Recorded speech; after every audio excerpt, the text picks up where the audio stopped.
Good morning. Welcome to Exiles TV. Glad to have you along with us this morning. Sitting in with me this morning, attorney at law and all-around nice guy, Franz Borghardt. Good morning. Good morning. Kevin is still out. Kevin will be back with us soon. But in the meantime, we start a new week with some big news. Drew Brees made it official. He is retiring. And he's also got a job offer already. You heard about that, right? Yeah, NBC Sports. NBC Sports. But, this must have been very difficult for him. I think that playoff loss, that was not the way he wanted to go. Well, and not just the way he wanted, not the way he wanted to go, but also the commentary after the playoff loss. It's one thing for people to speculate, maybe you should hang it up. It's another thing for people to resoundingly say, hey, you're done. And a lot of people forgot all the accolades, all the great things he accomplished over the course of his career in that one moment. So, but he's leaving on his own terms. Well, and that's kind of the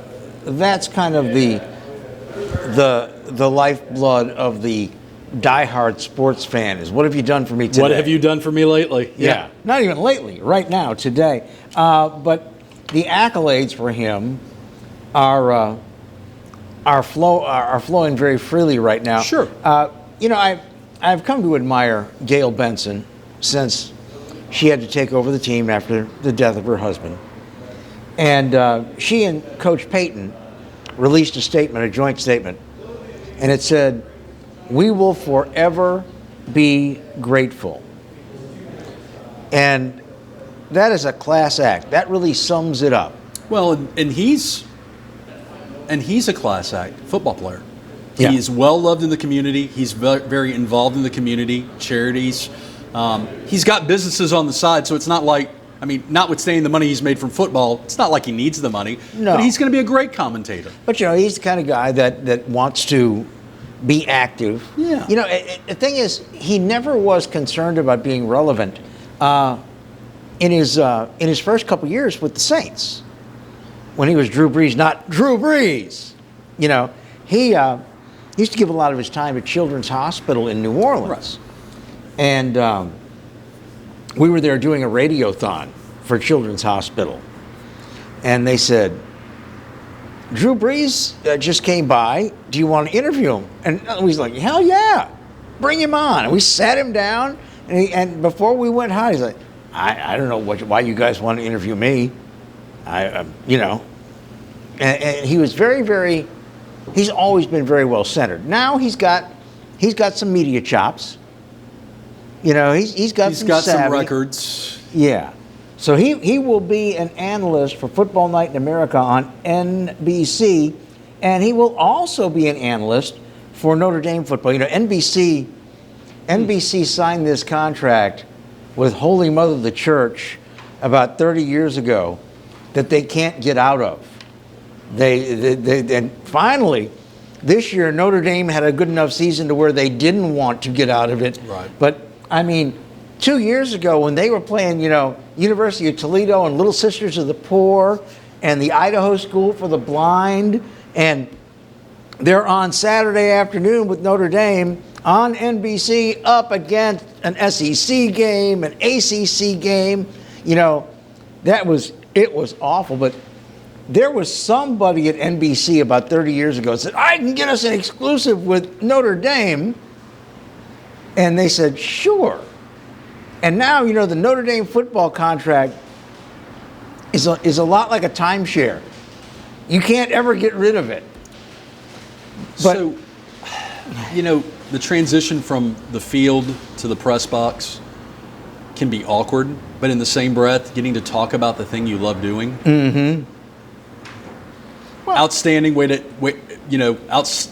go to the pasture, so to speak. So I like it. I like the look of it. I like the fact that he's finishing on his terms.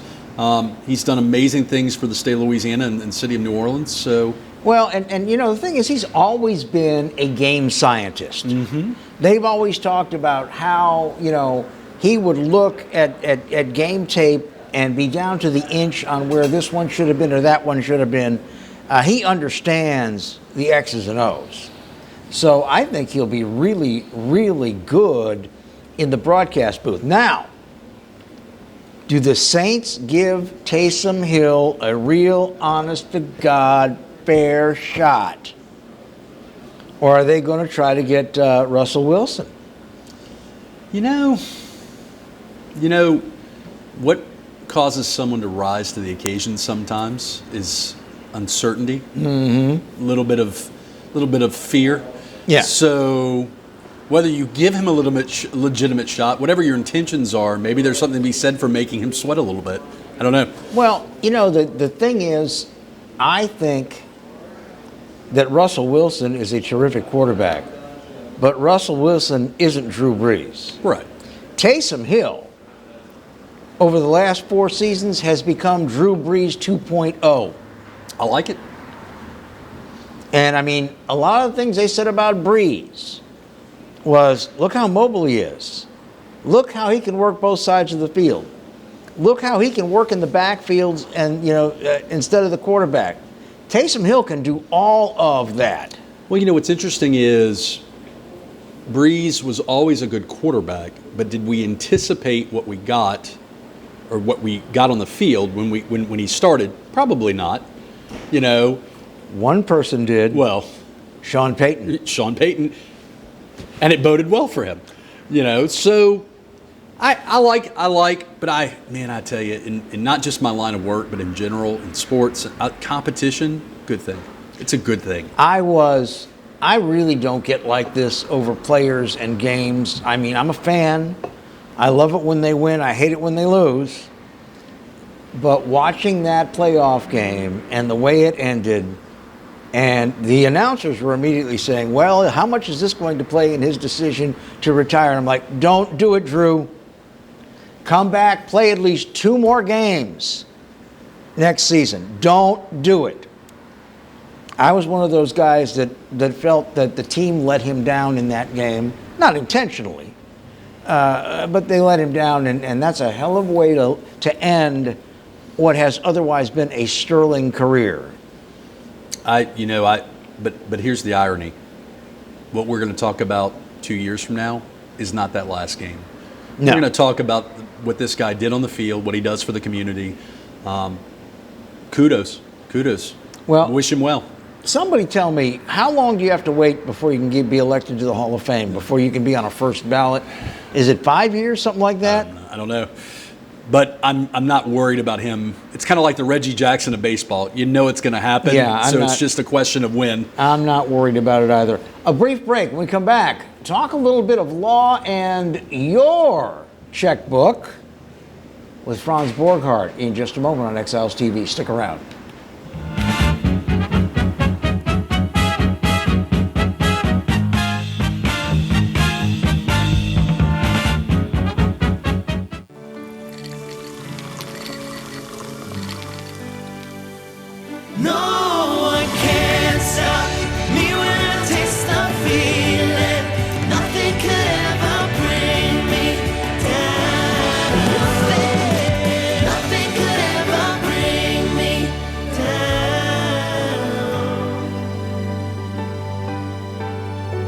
Taste the feeling. Hi, I'm Bobby Yarborough with Manda Fine Meats. Here at Manda, we know what the folks of South Louisiana love. They love great flavored smoked sausage, delicious deli meats, and specialty items like boudin and andouille sausage. Manda Fine Meats has been providing these products since 1947. We produce them right here in Baton Rouge, so you know you're always getting the freshest product at your local grocery store. Manda Fine Meats. Taste the fresh local flavor in everything we make. Make it Manda every time.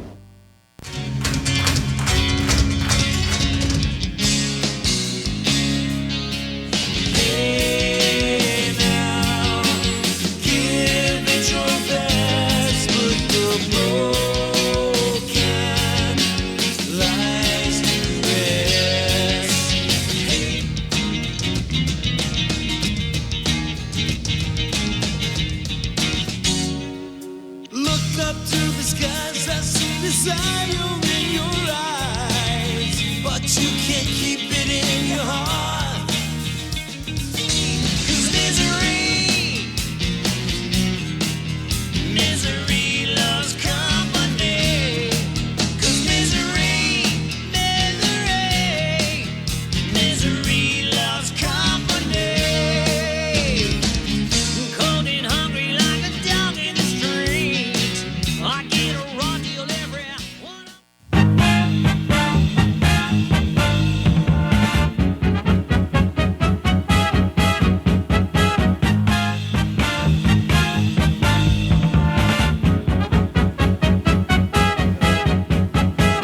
Welcome back to Exiles TV. Glad to have you along with us this morning.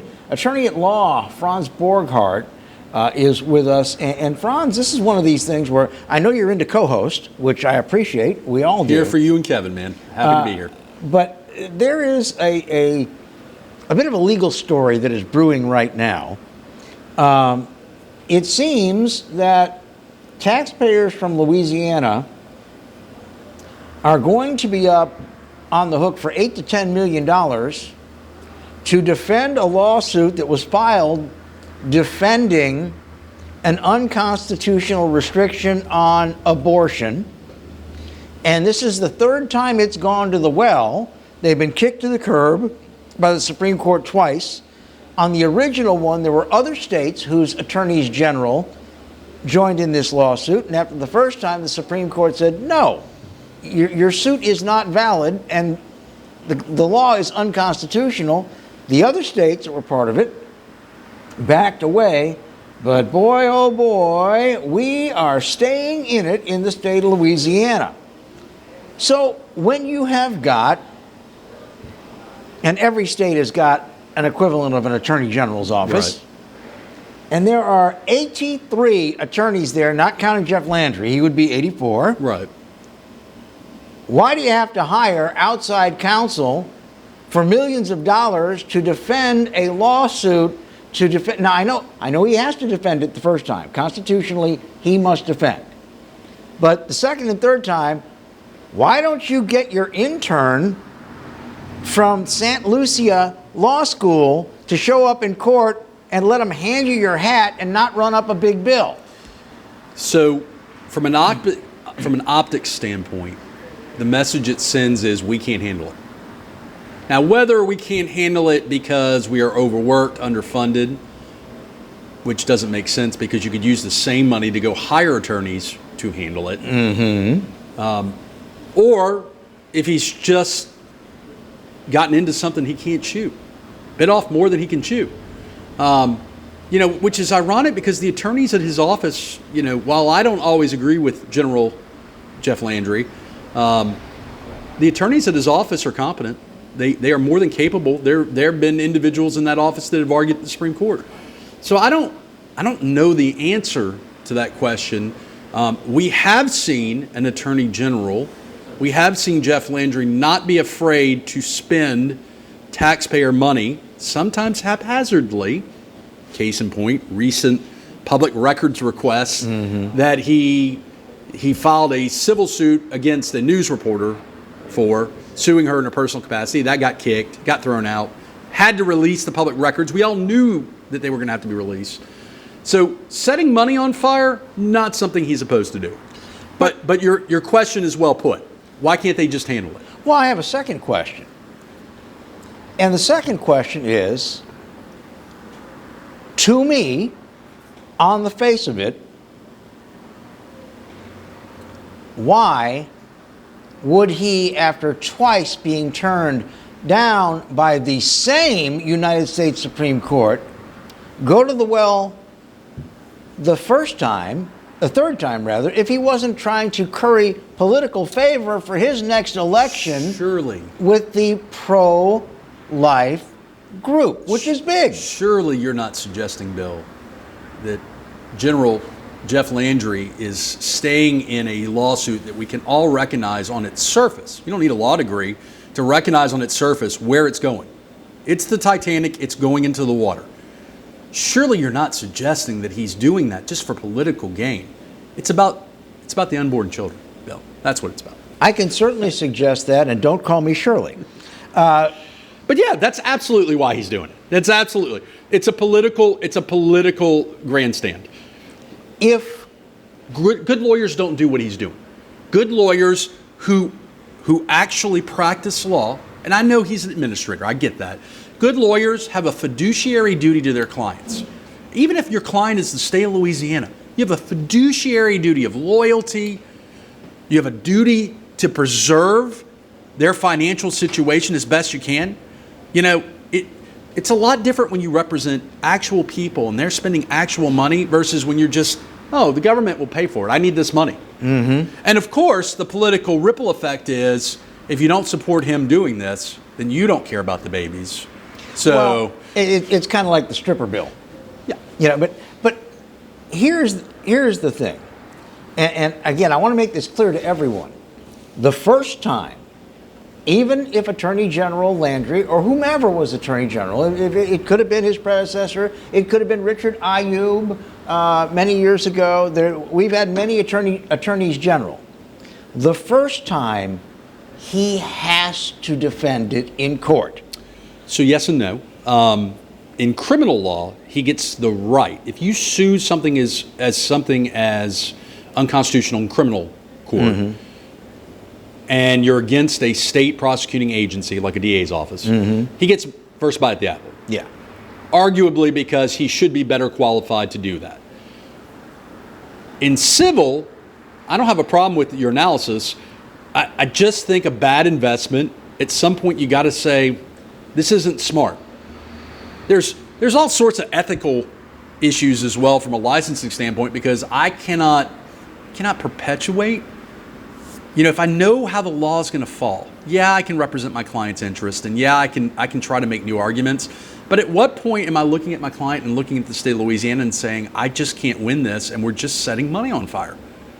Well, and again, the first time through in a civil action like this, where somebody has has challenged the constitutionality of a law that was promulgated by the legislature and signed off on by the chief executive, the first time the AG's office has to defend the state of Louisiana, because the state of Louisiana technically is his or her client. I think that's, I have no problem with that. It's the subsequent second, third, and other times that I start raising eyebrows. Well, when we come back, I'm going to give you another problem to look at that is related to this. Stick around. Hans Berghardt in for Kevin Gallagher, talking about your tax money being spent by lawyers that don't work for the Attorney General's office. They're negotiating, by the way, whether their final bill is going to be $8 million or $10 million. So we got a lot of chips on the poker table. Back in a moment on Exiles TV.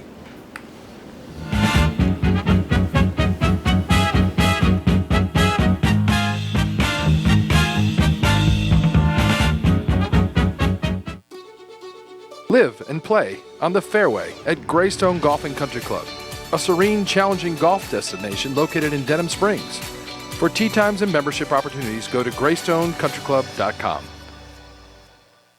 From appetizers, pasta dishes, and entrees, La Contea takes pride in preparing all the Italian cuisine we know you love. Enjoy live music every Thursday through Saturday from 6 to 9, happy hour weekdays from 3 to 6, and brunch on Sundays from 11 to 2, as well as dinner portion-sized lunch specials for under $10.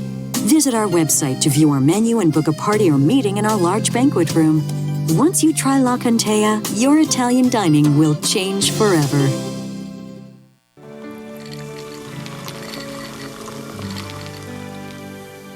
No one can stop me when I taste the feeling. Nothing could ever bring me down. Nothing could ever bring me down. Taste the feeling. Hi, I am Dr. Farrell Frugier Jr., and I am a general dentist at Frugier Family Dentistry. I was born and raised in Baton Rouge, Louisiana. I went to Catholic High School, LSU, and LSU School of Dentistry in New Orleans, where I received my DDS degree in 1986. I always have and will continue to be committed to continuing my education, to invest in technology which makes the diagnosis and delivery of dentistry more thorough, more comfortable, and more aesthetically pleasing. In our practice, we are here to serve the patients. We want to improve their quality of life and to develop relationships with our patients. In dentistry, we have a chance to impact lives on a daily basis, not just by doing dentistry, but by getting to know them and being a part of their life. We also believe in giving back to our community. So every year, we give back to the Greater Baton Rouge Food Bank, Toys for Tots, and Mary Bird Perkins Cancer Center. Please stop by and visit our office. We would love to take care of you and your family. Team Honda wants to thank you for once again making us Louisiana's #1 new car dealer by offering you never-before-seen savings. For the first time ever, get 0% financing up to 60 months on some of your favorite Honda models. Get thousands in savings right now at Team Honda on Segan Lane.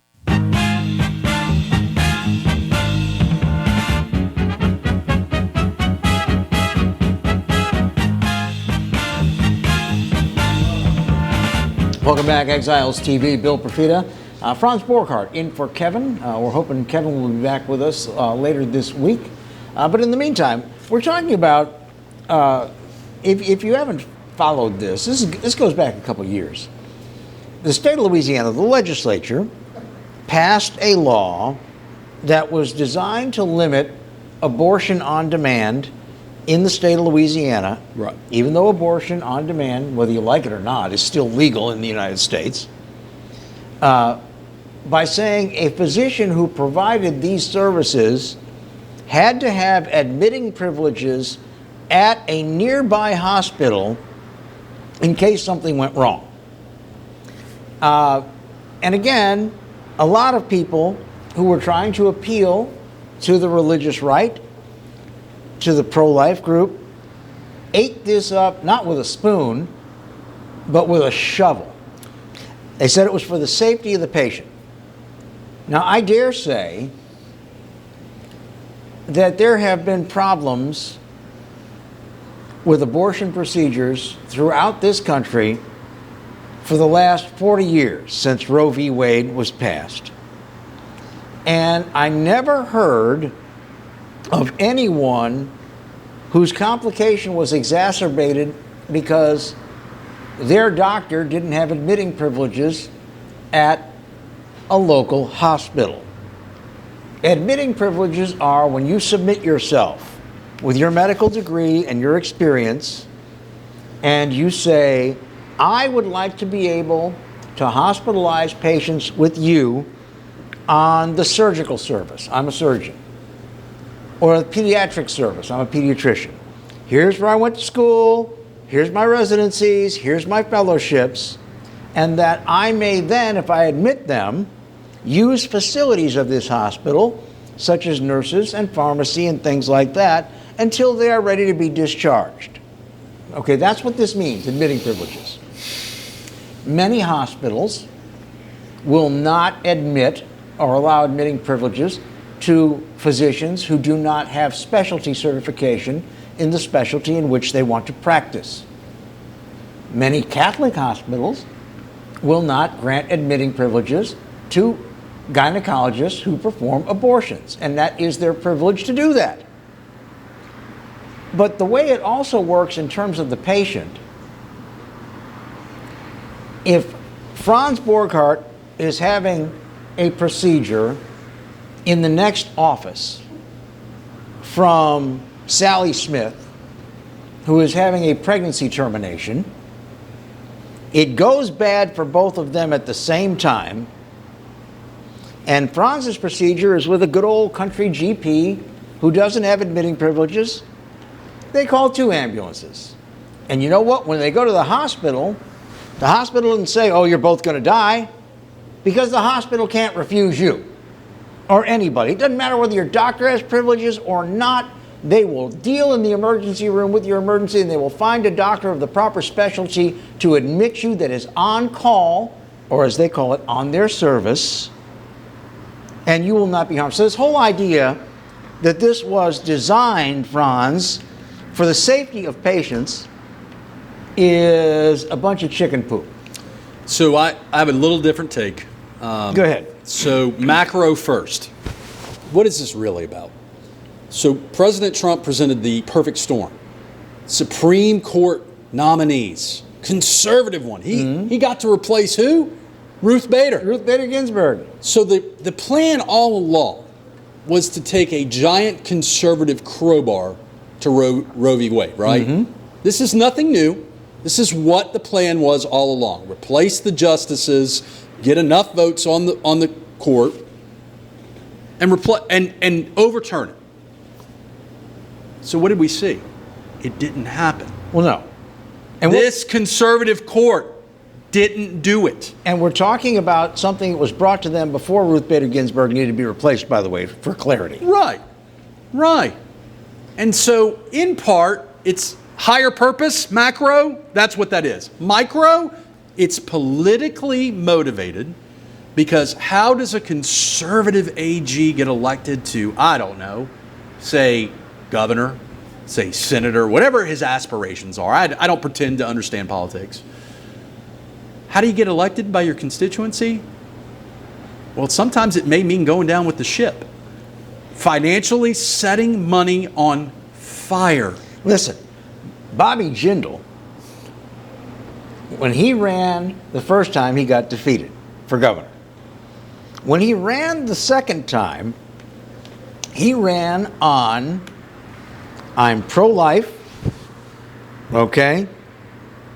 I am against gun control, and I am the education governor.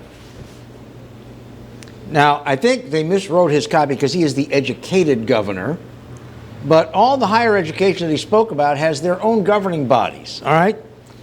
Roe versus Wade was still the law of the land there, and gun control, nobody was messing with the Second Amendment at that point in history. But these were dog whistles for people. Absolute dog whistles.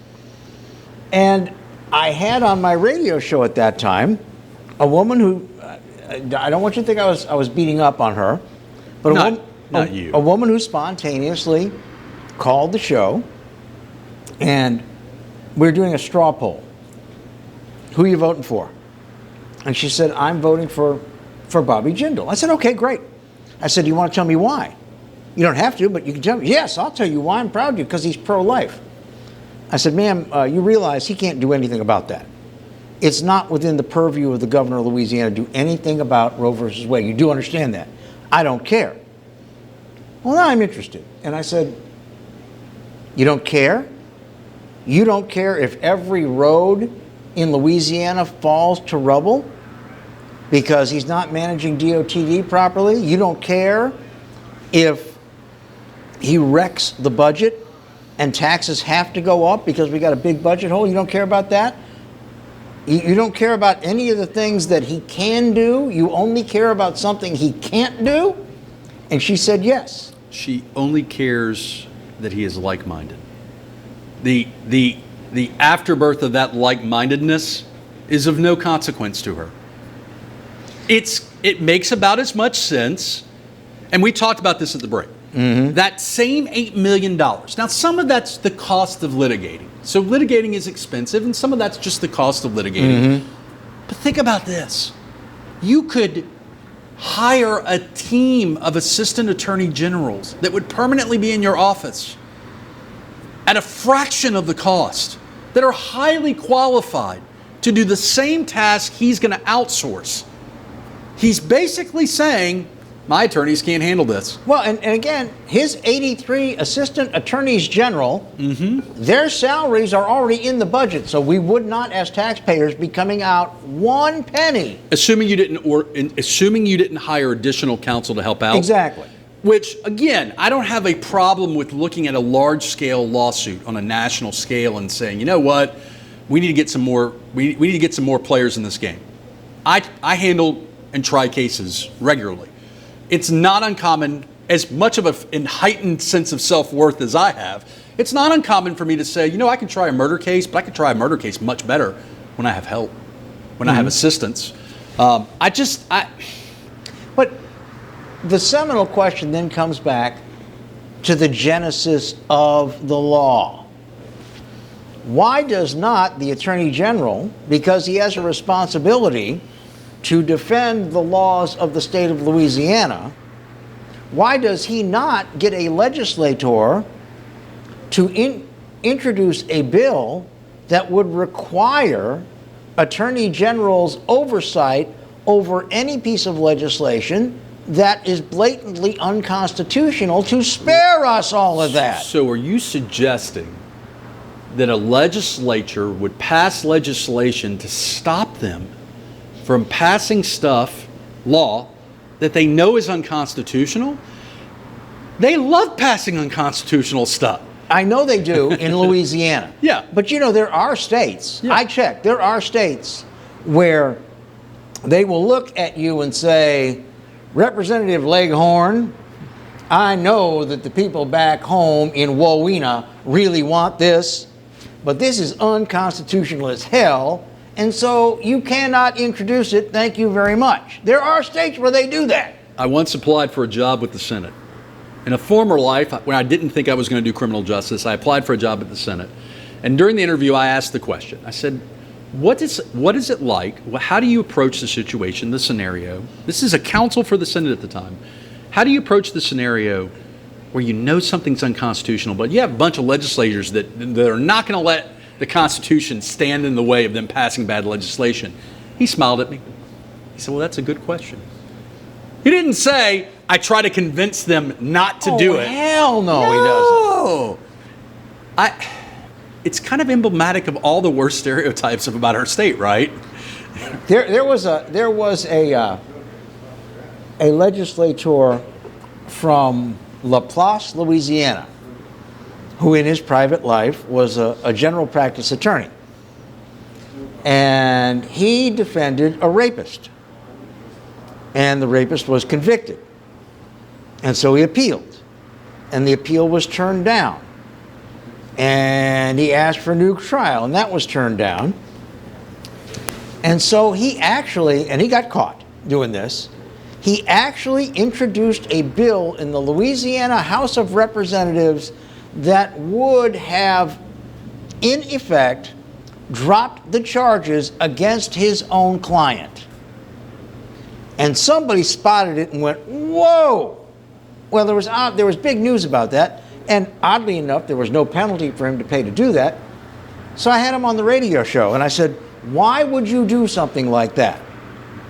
Why would you cross over the separation of powers and introduce a bill that would benefit only your client who had already been found guilty? Why would you do that? And don't you think that's a conflict of interest? Why? And he said, because he asked me to. I do's what I likes, and I likes what I do's. More to come on this, I'm sure. We've got a brief break coming. We'll be right back with Franz Borghardt. You're watching Exiles TV. Thanks for being with us. Stick around.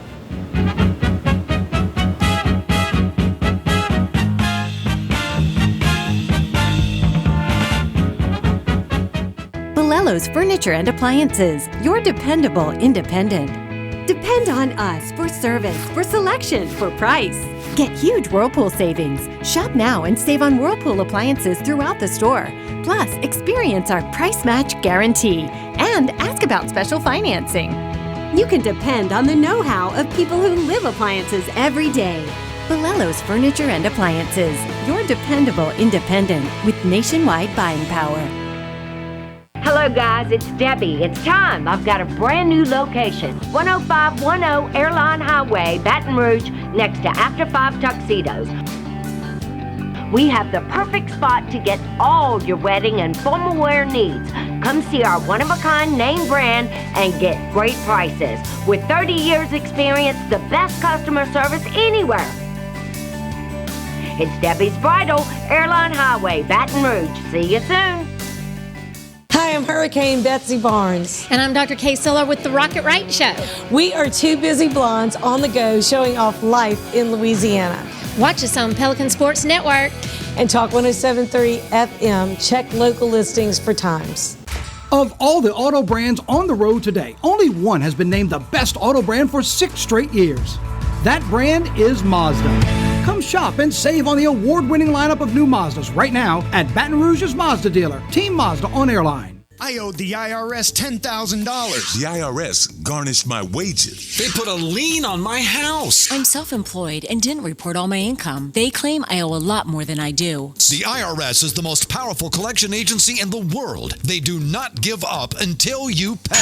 I couldn't sleep. We were being audited. I called Tax Solutions Now, and a great big weight was lifted off my shoulders. I called Tax Solutions Now, and they got the IRS off my back. Tax Solutions Now had my wage garnishment lifted in 48 hours. Tax Solutions Now can get you help. Our agents know the rules, can stop the pain, and get you the best deal. Tax Solutions Now saved my business. I qualified for the Fresh Start program. I paid less than I owed. We connect you with a team of former IRS agents and tax professionals who get the IRS off your back. Time is running out. Call Tax Solutions now.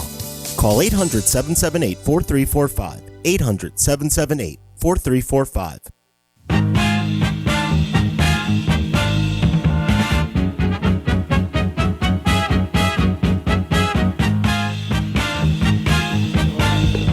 Welcome back to Exiles TV. Glad to have you along with us. I'm Bill Profita. Franz Borghardt sitting in for Kevin.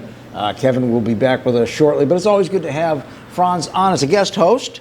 And Always also good to be here. To talk law a little bit. Yeah. Let's talk a little bit about the Alton Sterling settlement case. Okay. His attorneys, or not his attorneys, he's deceased. The attorneys for representing the family have come and asked for $5 million 3 or 4 times.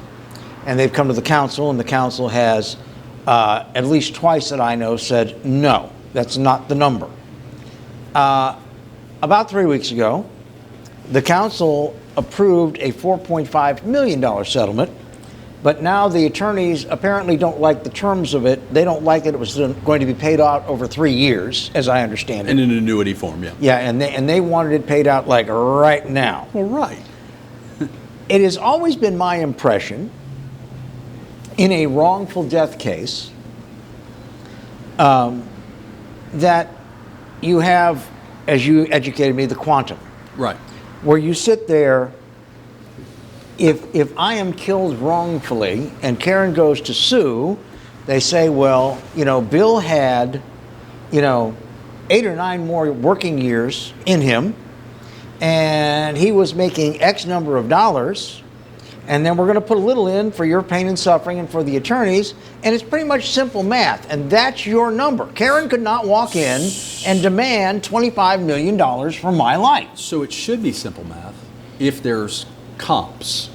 And by comps, I want you to think about it like you're buying a house in a neighborhood, or you're selling a house in a neighborhood. Same principle, right? There's no comp for this one house, so you can haggle with the buyer or seller about value. It's easy when it's a broken arm. It's easy when it may be a broken foot. Easy when it's a spinal issue. What gets bad is, or what gets complicated is, wrongful death mixed with a little pepper of civil rights violations. Which were found to not exist. I cannot dispute that, but when you're looking at what a jury might do, and look, we can all agree 2021 is a totally different place. COVID jury selection, COVID jury work. What does that look like? What do COVID juries who are economically all over the place, some people are getting PPP loans and they're using that money to keep their businesses afloat and pay their salaries, and some people are being laid off, and some people are just working from home and loving life. The landscape's changed. What I think is more interesting is this. When you haggle between 4.5 and 5, you're at 4.5, they're at 5, I typically use the phrase, it's going to settle. Because at the end of the day, $500,000, while it's an incredibly large amount of money, you're in the settlement range at that point. Once you start getting into big numbers. Now, what should be troubling for citizens is once it settles, that is the value of the house. Mm-hmm. That is the new comp. Yeah. So what do we know about Alton Sterling? Whether it was wrong or not wrong, he was selling CDs or DVDs, whatever, outside of a convenience store. He was also a felon in possession. Right. He'd been to the state penitentiary as a convicted felon twice. No dispute. So unless he went and got some certifications and went and got a job at a plant that was friendly to convicted felons, and those jobs do exist. His earning potential is whatever it is. Well, not zero, but more so. Very close to it. Right. So we know that it's not about the lost wages. We know that it's not about, it's more punitive in nature. right? It's more. Which is not supposed to exist inside the courtroom. Unless there's a law that says it can exist inside the courtroom. But the reality is that in cases like this, what are juries going to do? Well, let me ask you this. First of all, I don't believe you settle a wrongful death unless it's like the George Floyd thing, where you've got the video that the whole world has seen where they're on the guy's neck, okay? This has had 2 complete investigations where there was no wrongdoing found on behalf of the officers. So from a civil rights standpoint, there isn't. That doesn't mean that under tort law, there can't be civil liability. So shouldn't you, as a matter of course, if you're running your ship properly, shouldn't you say, all right, we're going to court, they got to prove it. They got to prove it was wrongful before we pony up with any money. So we're getting into 2 different issues. Should the council settle? Well, there's a process. Normally, when a parish, and I've done some civil rights work, the parish attorney's office has the case. They make a recommendation to a committee. It's risk management, right? Think of it like an adjuster. And the committee looks at everything and says, we evaluate this case at whatever. Mm-hmm. They make a recommendation to the council. The council has to approve a settlement and appropriate the money. Okay?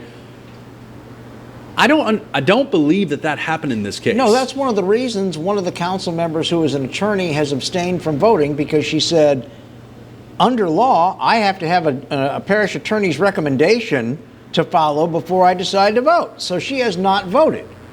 Now everybody else is like, well, we don't care about all that. I don't know to what degree she is ethically bound. I think, and I know that councilwoman, she's a great person. I think that's a great political dodging of a ball. Well, no, I think it's also standing on the principle that you inherited when you took the oath. Right. As you put it yourself, they have to make a recommendation to the council. So I have told in other media formats, doing commentary, when the offer was 4.5, I said, that's going to resolve itself. It's going to settle. $4.5 million is a whole heck of a lot of money. It's more money. Unless these kids win the lottery, unless they become doctors and lawyers, it's more money than this family's ever probably going to economically see. It's a lot of money. And never mind the fact that the personal injury attorneys are going to get a chunk of that. They've earned it. But you know, that's the whole thing that bothers so many people, and I'm one of them. This isn't to enrich these people. Well, it is a compensation that's supposed to be based on equity and parity. Right, but in the same breath, let's not lose sight of reality. Reality is equity, parity, justice, whatever those things mean. Someone on the parish side of the tennis court is saying 4.5. And in this instance, it's the legislating body that has to approve. So the hardest part is getting the council to agree to all this stuff. They are saying 4.5. That's a big number. My point is more, it's hard for me to rationalize turning down that money based on all the things you've already asserted in this discussion. So that's more money than I thought they ever were going to achieve. I'm going to make you the judge for a second. Sure. I don't know that it's happened recently. I know it does happen. I was on jury duty once when it happened. But I'm going to make you the judge. Everybody has their say. The jury finds for the plaintiff that it was a wrongful death, and they award $7 million. Are you the judge that says, I'm setting aside the $7 million because it's not worth that? I've calculated it's worth $1.2 million, and that's being generous. Am I a politically elected judge? Yes. So what I do will affect not just my current standing as a judge, but future elections as a judge. Whether we like to hear it or not, that comes into the calculus of the decision. If the law dictates that it's not worth $7 million, then no, the judge shouldn't allow it to be $7 million unless... And the judge can set it aside. Can set it aside, can reduce it, and it will go up the appellate system. But by the way, go to trial, get 7. Even if I would say I'm going to allow the 7, the other side's going to appeal it. Mm-hmm. They're going to appeal it for all the issues that are appealable, and hopefully somebody comes to their senses at some point. So, but again, when you get to damages that start factoring in things that are not just lost wages, loss of affection, loss of love, but there's that punitive element to it. Man, oh man, do you want to be the judge? And I'm just thinking out loud here. Do you want to be the judge that struck down a group of citizens setting a monetary amount? Even if that's done, do you want to be that judge? Why wouldn't you want to be that judge if the law is on your side? Well, the question is the law on your side? Now, in a vacuum, what I'll say is this. In a vacuum, it's easy to armchair quarterback this, not knowing what's presented by the plaintiffs, not knowing what's presented by the defense in terms of economics. I assume, I don't know, it's not a case I'm working on, I assume that both sides would have experts that present evidence, commentary, whatever you want to call it, about economic value of a human life. And look, if the quantum says that this guy's life is not worth 4.5 or 7 well, there actually is a table, and his life, even if you doubled minimum wage, which would be the only standard you would have to use at this point, it doesn't come out. I mean, he was what, 42? I don't know how old he was, but let's say he was going to stay out of prison and work another 35 years. So this will be the comp in Baton Rouge. In Baton Rouge State Court, the 19th Judicial District for civil rights wrongful deaths involving law enforcement agencies, this will be the value of the house that's going on the market. And I hate to put it in those terms, but everybody understands that. But isn't there anybody who looks at it and says, we need to take it all the way to court then, because if we are stuck with the outcome as a comp, shouldn't we go on the record and give our best shot? We start splitting hairs when we start getting into, let's say an evaluator on the side of the parish office says it's worth 4, not 4.5. And let's say they have a mathematical justification for it, right? And then someone says, well, it may be worth 4, but when you consider judicial interest and when you consider the cost of litigating, we're going to exceed 4.5. So 4.5, it's not just, understand, it's hard for people to wrap their brains around it. It's not just the value of the case, it's the cost of getting it to the finish line. That includes judicial interest. That includes costs and fees. If you handle, Jeff, we talked about Jeff Landry and what is the cost of hiring somebody? There's a bottom line number that may not be the number you're asking for. We're going to wrap this all up with Franz Borghardt in just a minute. A brief break on Exiles TV. Stick around. But see, if it goes to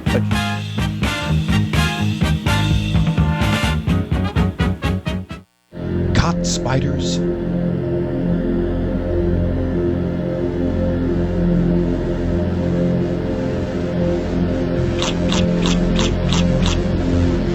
Premier Pest Services. We're making 2021 the year of savings, and it starts right now at Team Toyota. Come get a new 21 Corolla for just $189 a month, or get a 20 Camry for just $19,995. It's a year full of savings starting right now, right here at Team Toyota. Hi, I am Dr. Farrell Frugier Jr., and I am a general dentist at Frugier Family Dentistry. I was born and raised in Baton Rouge, Louisiana. I went to Catholic High School, LSU, and LSU School of Dentistry in New Orleans, where I received my DDS degree in 1986. I always have and will continue to be committed to continuing my education, to invest in technology which makes the diagnosis and delivery of dentistry more thorough, more comfortable, and more aesthetically pleasing. In our practice, we are here to serve the patients.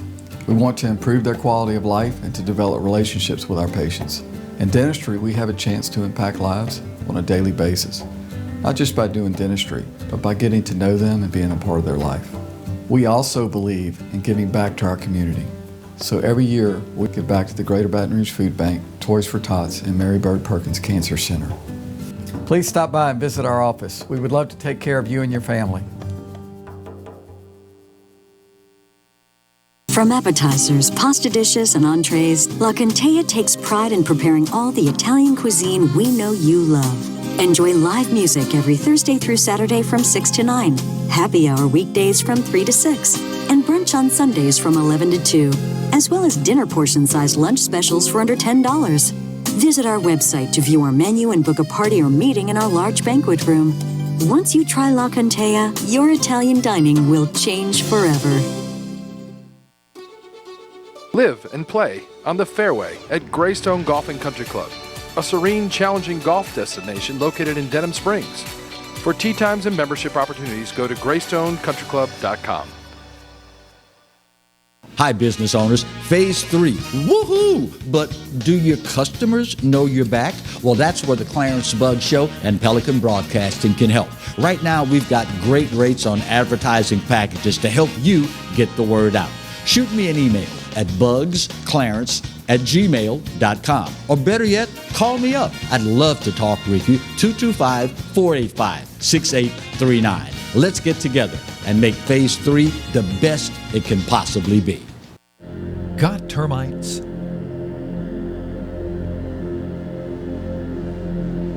Get Premier Pest.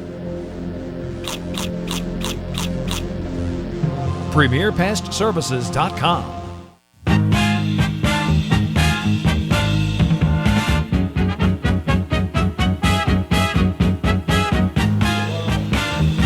Welcome back to Exiles TV. Glad to have you along with us.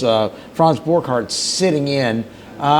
We were talking about settlements in wrongful death cases. And I understand from an attorney's point of view all the things that can happen when you get something in front of a jury.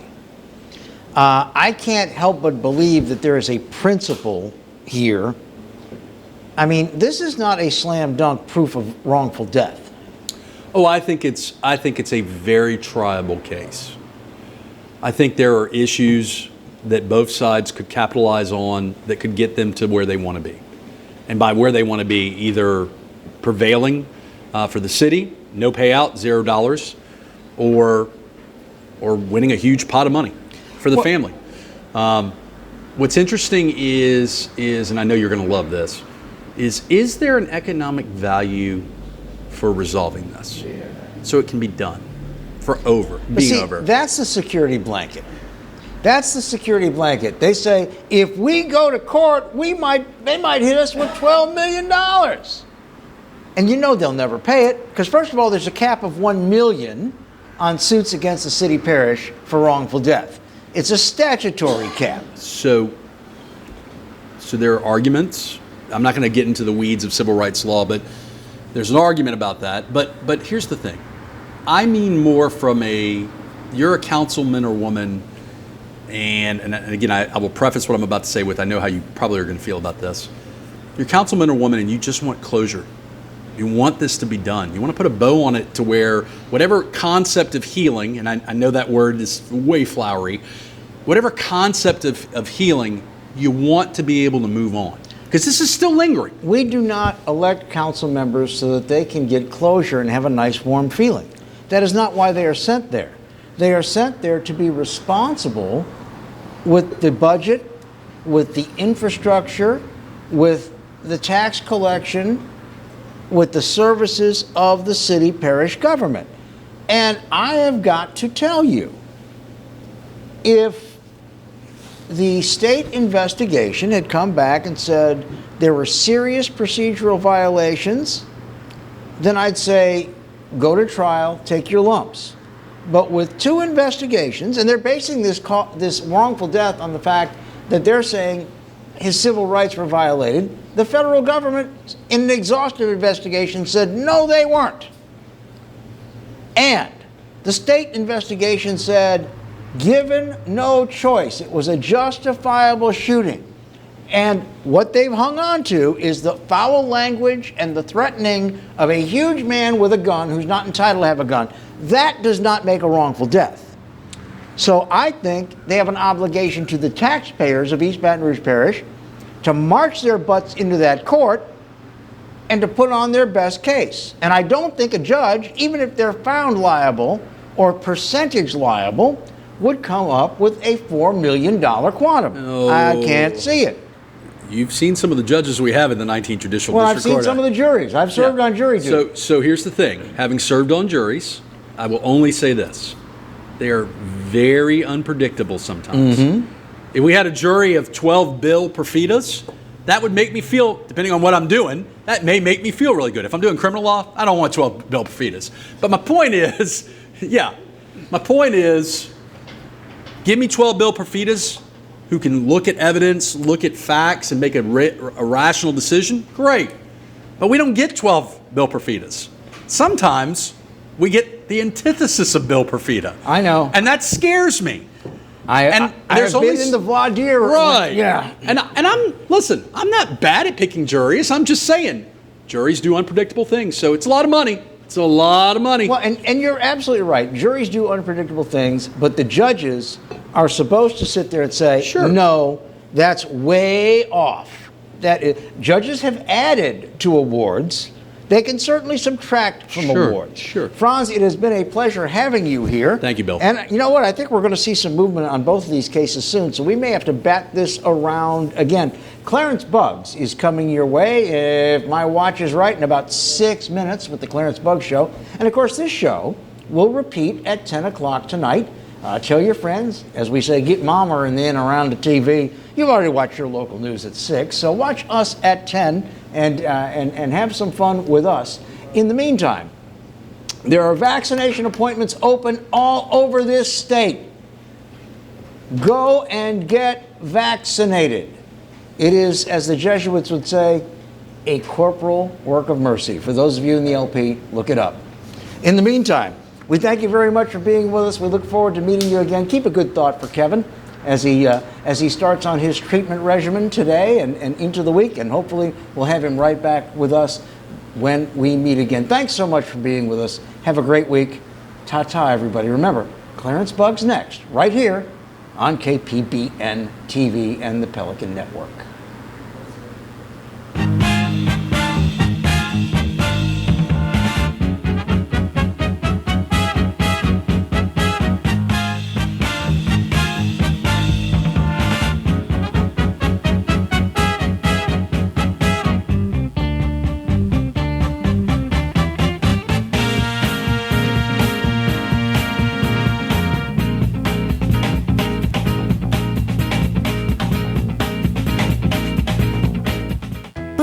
Furniture and Appliances, your dependable independent.